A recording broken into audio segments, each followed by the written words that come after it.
তুমি বিদায় হবার পর আবার আমি ফিরে এসেছি। এবার আমার হাত থেকে কেউ আর শিকার ছিনিয়ে নিতে পারবে না। এবার জয়ী হব আমি।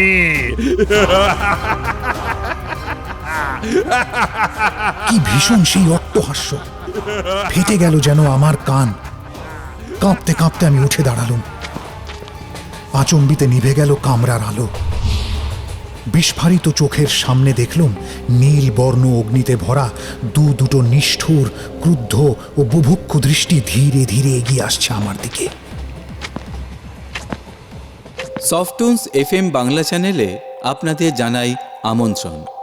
আজ আমরা আপনাদের কাছে নিয়ে এসেছি হেমেন্দ্র কুমার রায়ের গল্প জ্বলন্ত চক্ষু।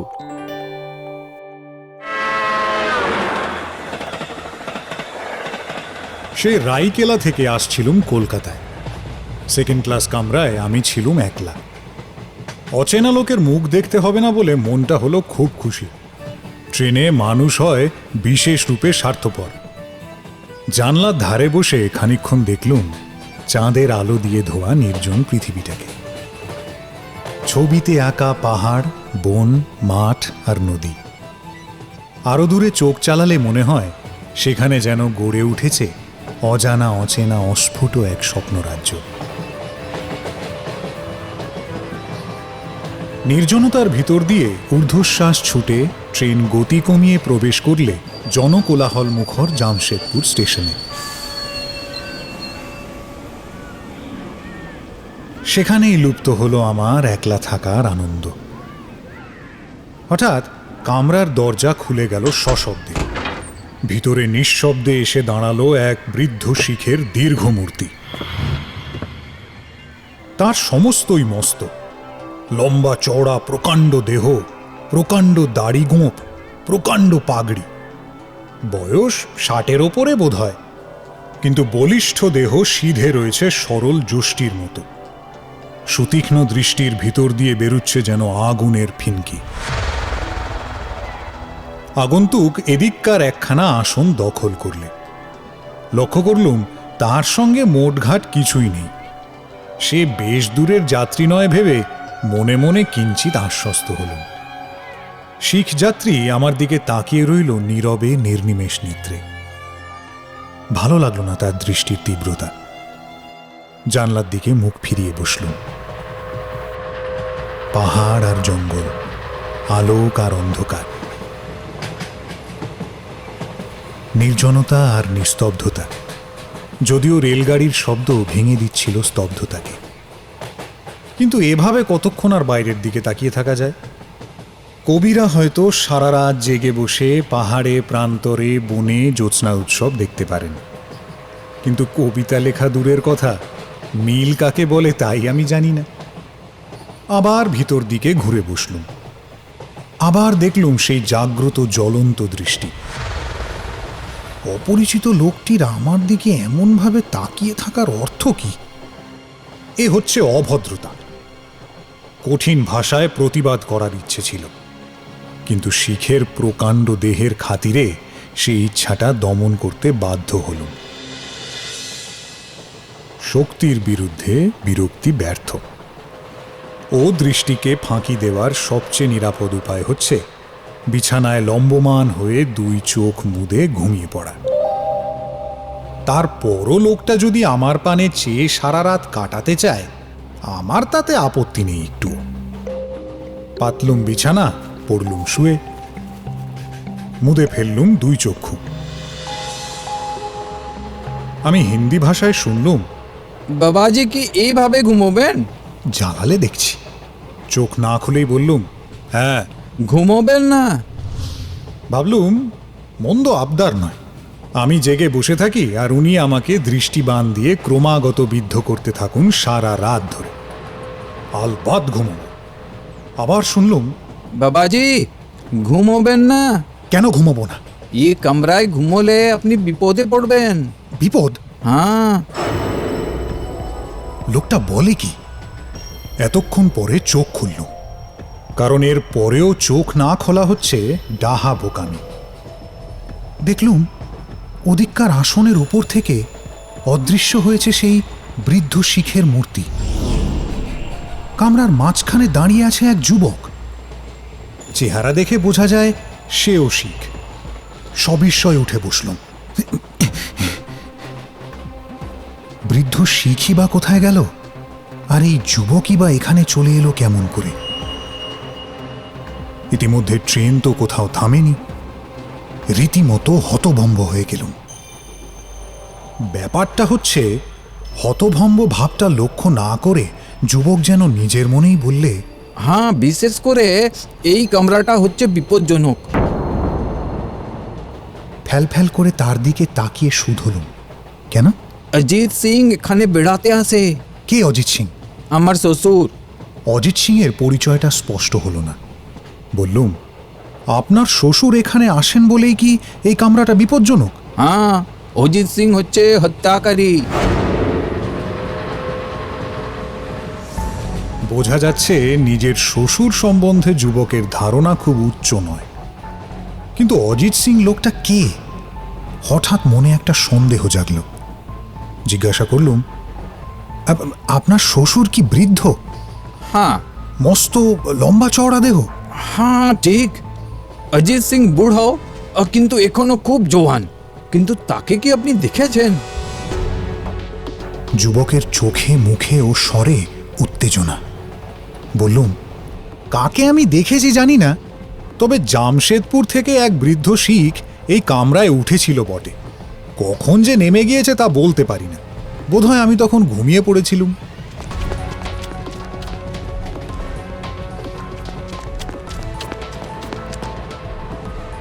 যুবক ব্যস্তভাবে কামরার এদিক থেকে ওদিক পর্যন্ত গিয়ে আবার ফিরে আমার কাছে এসে দাঁড়ায়। তাহলে এর মধ্যে অজিত সিং এখানে এসেছিল? হায় হায়, এত করেও তাকে ধরতে পারলুম না। নিশ্চয়ই সে আমার ভয়েই পালিয়েছে। ধূর্ত শয়তান। আর বাবুজি, তুমিও বেঁচে গিয়েছো। মানে? আমি এখানে না এলে তোমাকে সে খুন করতো। কি অপরাধে? অপরাধ কি আবার? বিনা অপরাধে? সে হচ্ছে হিংস্র পশুর মতো। এই কামরায় সে কয়েকজন যাত্রীকে খুন করেছে। তোমাকেও করতো। গা শিউরে উঠল। এ যা বলছে তা কি সত্য? বৃদ্ধ শিখের সেই অসহনীয় দীপ্ত চক্ষুর কথা মনে হলো। তার দৃষ্টিতে একটা হিংস্র বন্য ভাব দেখেছি বটে। বাঘ হয়তো সেইভাবেই তাকায় শিকারের দিকে। যুবক বললে, অজিত সিং তাই আমাকে খুন করেছে, আর সেই অপরাধে তার ফাঁসি হয়েছে। ফাঁসির পরেও আমি তাকে ছাড়িনি। তার পিছনে পিছনে সর্বদা আছি, ছায়ার মতো ঘুরি। আর কতকাল এইভাবে যাবে জানি না, কিন্তু একদিন না একদিন তাকে ধরবই ধরব। আর শোনো বাবুজি, সে আমাকে খুন করেছিল এই কামরার ভিতরেই। সাবধান, খুব সাবধান। এখনো এই কামরায় এলে তার মাথায় জাগে খুনের নেশা। ট্রেন একটা স্টেশনে এসে দাঁড়িয়েছে। যুবক হঠাৎ কামরার দরজা খুলে বাইরে বেরিয়ে গেল। যুবককে খুন করবার অপরাধে অজিত সিংয়ের ফাঁসি হয়েছে, এবং তারপরেও ট্রেনে চড়ে ভ্রমণ করছে তারা দুজনে। চমৎকার গল্প। কোনো গাঁজাখড়ি উপন্যাসের লেখকও এমন উদ্ভট কল্পনা মাথায় আনতে পারেনি।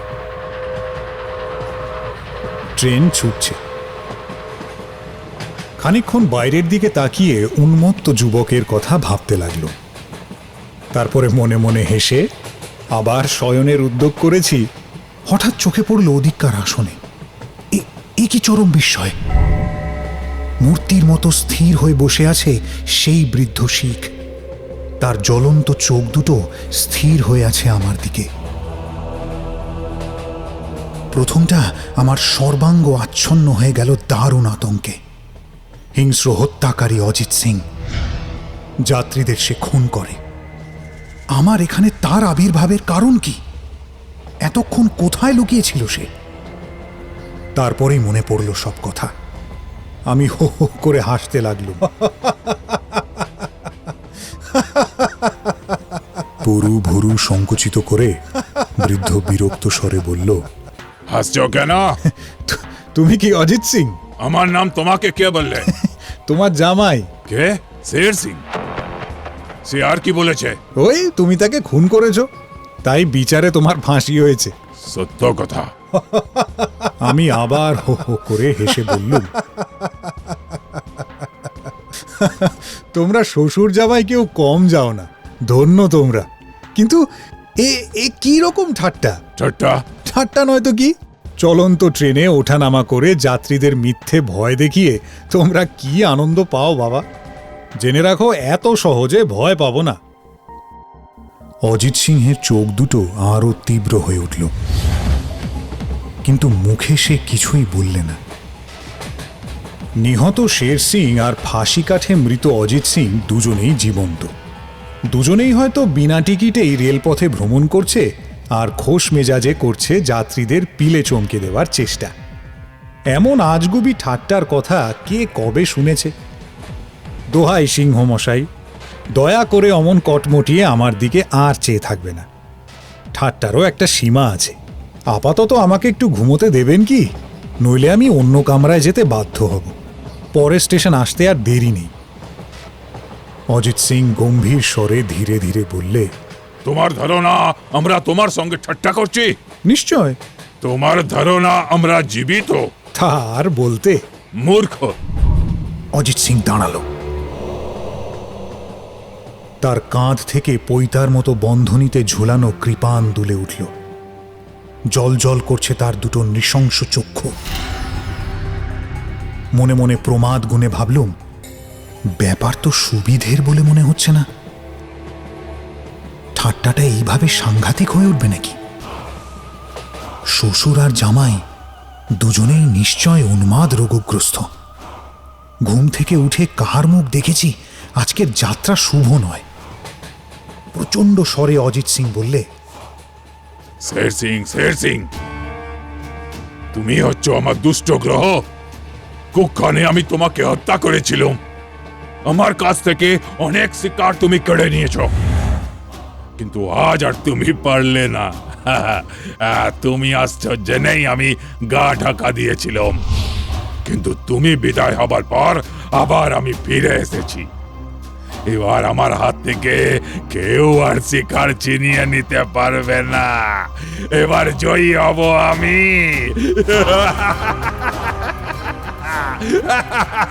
কি ভীষণ সেই অট্টহাস্য! ফেটে গেল যেন আমার কান। কাঁপতে কাঁপতে আমি উঠে দাঁড়ালুম। আচম্বিতে নিভে গেল কামরার আলো। বিস্ফারিত চোখের সামনে দেখলুম নীল বর্ণ অগ্নিতে ভরা দুটো নিষ্ঠুর, ক্রুদ্ধ ও বুভুক্ষু দৃষ্টি ধীরে ধীরে এগিয়ে আসছে আমার দিকে। পায়ে পায়ে পিছোতে পিছোতে কামরার এক প্রান্তে গিয়ে দাঁড়ালুম। সেই অপার্থিব ভয়ঙ্কর চোখ দুটো তখন যেন দাউ দাউ করে জ্বলছে। দৈব গতিকে হাত লেগে গেল বৈদ্যুতিক বাতির চাবিতে। দপ করে আবার জ্বলে উঠল আলো। সঙ্গে সঙ্গে বাইরেও দেখা গেল সারি সারি বৈদ্যুতিক আলোক, জনতার কণ্ঠস্বর। ট্রেন প্রবেশ করছে খড়গপুর স্টেশনে। কামরার বাইরে দাঁড়িয়ে আছি একলা। কোথায় অজিত সিং আর তার সেই জ্বলন্ত চক্ষু? আমার মাথা কি হঠাৎ খারাপ হয়ে গিয়েছিল? আমি কি এতক্ষণ ধরে এক দুঃস্বপ্ন দেখছিলাম? স্বপ্ন হোক আর যাই হোক বাবা, আর এ কামরায় নয়, চুলোয় যাক একলা থাকার আনন্দ। আমি চাই এখন জনতায় পরিপূর্ণ একখানা কামরা। বসবার জায়গা না পেলে দাঁড়িয়ে যেতে রাজি আছি। তাড়াতাড়ি প্ল্যাটফর্মে নেমে পড়ে চিৎকার করলুম, কুলি, কুলি! সফটুনস এফএম বাংলায় শুনলেন হেমেন্দ্র কুমার রায়ের গল্প জ্বলন্ত চক্ষু। গল্প পাঠে দিব্যেন্দু কুণ্ডু। অন্যান্য চরিত্রে রয়েছেন অঞ্জন রায়চৌধুরী। শব্দগ্রহণে মিলন কুমার প্রধান। ধ্বনি পরিকল্পনা ও স্পেশাল এফেক্টস কৌশিক পাইন। পরিকল্পনায় বিশ্বজিৎ মুখার্জি। সামগ্রিক পরিচালনায় সৌরভ মণ্ডল। প্রচার ও অলঙ্করণে সফটুনস।